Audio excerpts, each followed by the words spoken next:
Hey everyone, it's Jen Fontanella again, your money coach, and I'm committed to helping the female entrepreneurial woman take control of her money, master her mindset so that she can create an amazing, blissful financial future.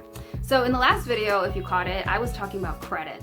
I just recorded an interview. We were talking about credit score and how to, beef that up. And, I just made the video about why is it important, how it impacts us, and especially if you are wanting to buy a home. That's always the biggest one that I run into. Well, I want to buy a home. Like, what do I need to do? Well, the first place you need to start is cleaning up your credit. That's exactly where it's going to start. Don't even bother going to a real estate agent. They're going to make sure that you qualify. And when I say qualify, do you qualify for the loan? Do you qualify for the money that it's going to take for you to get a loan, a mortgage? So with that said, if you didn't catch that video, make sure you catch that one. But in this one, what I want to talk about are the 5 different components that make up the credit score. So you have a good understanding of, like, okay, you're supposed to pay it, but I think that it's good for us to understand, like, what are the different things that are broken down that make up the score. So I want to briefly explain how this even kind of works. So there's these 3 bureaus.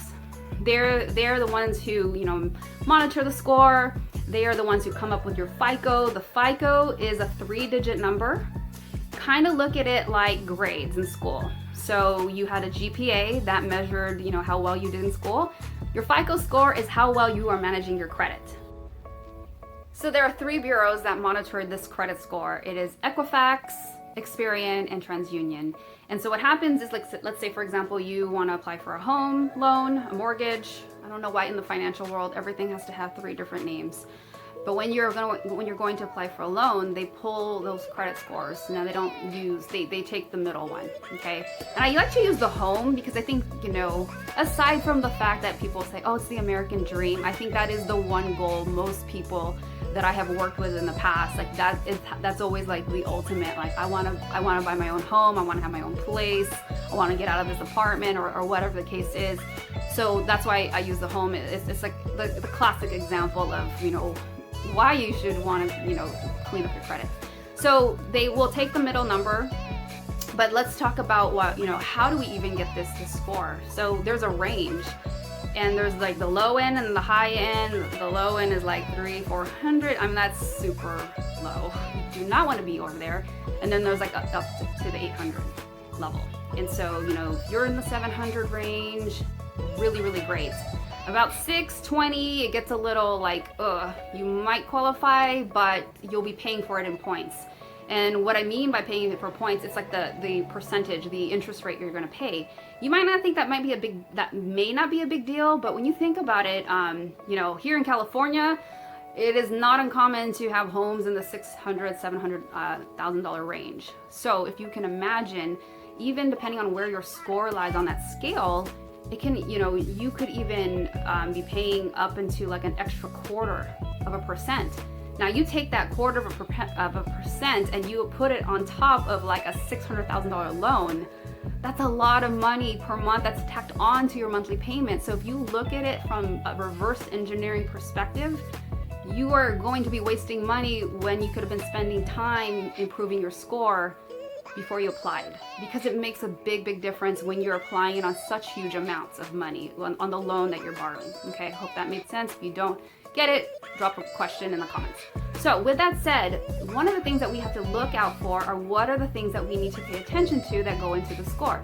So there's 5 different categories. The first one is payment history, and then I'm going to tell you the percentage of how much this makes up when it comes to your score. This is 35%. This one is the biggest one. This one is like so huge in terms of, when I say payment history, this is about making sure you're making your payments on time, you are not late. A big one too is make sure you are not late on auto loan payments. Big thing that can really hurt your score. So make sure that you are paying your bills on time, you are paying credit cards on time. It's got such a huge negative impact when you don't pay on time. So payment history is something they take a look at. Think of it like the friend. You got 2 friends. You got one friend who's extremely reliable, always punctual. You can count on that person to be there when you said, okay, we're meeting at 5 o'clock every week on this day. Then you have another friend who is, you know, we all got that friend who always cancels, you know, last minute changes, flaky. They're texting you at, you know, let's say you're supposed to meet at 5 p.m. every Wednesday. They text you at 5:01 p.m. telling you they're not going to make it, or they're late or something, or they just don't show up. You start to feel like, okay, this person is so unreliable. Kind of like that same concept. You're going to totally trust this person who has proven through history, through track record, that they're reliable. They can make their payments, as opposed to this person who has completely shown they are flaky. All right, I think I've made that point. The next one is credit utilization. This makes up 30% of your score. Credit utilization means like, okay, if you have a certain amount of credit that's been given to you, let's just use $5,000 as an easy example. So if you have a credit card that has a $5,000 limit, you want to stay at the 30% or low. The lower the better, but 30 is kind of like do not go over that. Because then what happens, it's like, okay, so in this case, that would be about $1,500. So you don't want to be putting a balance, especially if you don't pay it off every month. You don't want to be in that 3,000 range. Even worse, like you're going up to like, when you hear people say, I maxed out my card, not a good thing, because obviously it's way above the credit limit that you want to stay within, because that really affects your score. So credit utilization is really huge to make sure you're managing it at a level where you're demonstrating, to the lender, or you're demonstrating your history, you're demonstrating that, hey, I'm really good with my credit, I know how to manage it, I'm responsible, I have $5,000 available to me, but I'm able to just only use under 30%, so I look like a responsible user. Okay, so 30% is credit utilization. The next one is length of credit history, and this one makes up about 15%. So there's not much you can do with this, it's just kind of like you wait it out. So for example, when you have major trade lines, and those refer to the major credit cards like Visa, MasterCard, American Express. I'm not talking about your retail like Target or something like that, Old Navy, cards like that. Although those aren't necessarily bad, but you want to make sure you have major trade lines. So when we talk about length of credit history, it talks about that's referring to how long have you had the card. It looks really good when you've had a card for like 10 years. They can see a track record versus one that you just applied for 3 months ago. You kind of need to I love wine. So, it's kind of like you have to ferment it, or you have to let it just, mature and age. And so same kind of idea. Because again, when we go back to the analogies of well, would you trust this person or would you trust this person? One example I've used a lot when I talked about investments is like, let's say for example, you have somebody who is, 35 or maybe even 15 years old. Then you have somebody who's only 2 years old. And you have a child and you're looking for a babysitter. And I know this is a ridiculous example, but I think it's going to drive the point home. If you're looking for a babysitter, who are you going to pick? You're going to pick the 15-year-old because they're older. They probably they know what they're doing. They're a teenager who's probably babysat the other kids in the neighborhood, or you got a referral for this person. You know that you can't trust a 2-year-old because they're not old enough. They don't have the skill sets and so forth and so on. So that's what length of credit shows. It shows that they can look at, okay, you've had these cards for a good amount of time. So the next one is credit mix, and this composes of 10% of the score. Credit mix means it's referring to what kind of different credit do you have. Do you have like 1 to 3 regular credit cards, or I should say major trade lines like the Visa, MasterCard, Amex? Or do you have like 1 to 2 retail? Do you have a student loan? Do you have an auto loan? Or maybe you have a mortgage?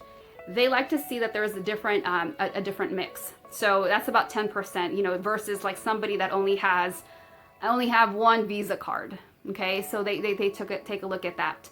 I will say, I am not telling you to go out there and open up 10 credit cards, okay? That is not what I'm saying on this point. I'm just simply saying be mindful of the type of credit mix that you have, okay? So if you don't have you maybe only have one card, because you also, it's kind of, you can see it all kind of works concurrently. So if you have no credit card, that's probably gonna be another video, because there's people that say like, I don't want a credit card, they're all evil. That is a money mindset thing. We're not gonna cover that in here. But I will say this, you know, if you don't have credit, how are you going to buy the car? How are you going to buy the home? Unless you got the resources of the time to amass about $500,000 in the next couple years, you're going to have to come up with it in cash. But most people are not going to take that route. So anyways, with that said, let's move on to the last point, which is 10%, and that's the new credit. This is about how often you are applying for new credit. For example, are you continuously opening up these letters that you get in the mail and you're applying for credit? Those cause hard inquiries, which means like, okay, they see that you're constantly applying, there's somebody pulling the credit. Those have these dings on your credit report, so you want to be careful. I'm going to share this crazy story. This happened to me a long time ago when I was a financial advisor, and I met with this prospect, and he was just one of those people who just thought they were so slick.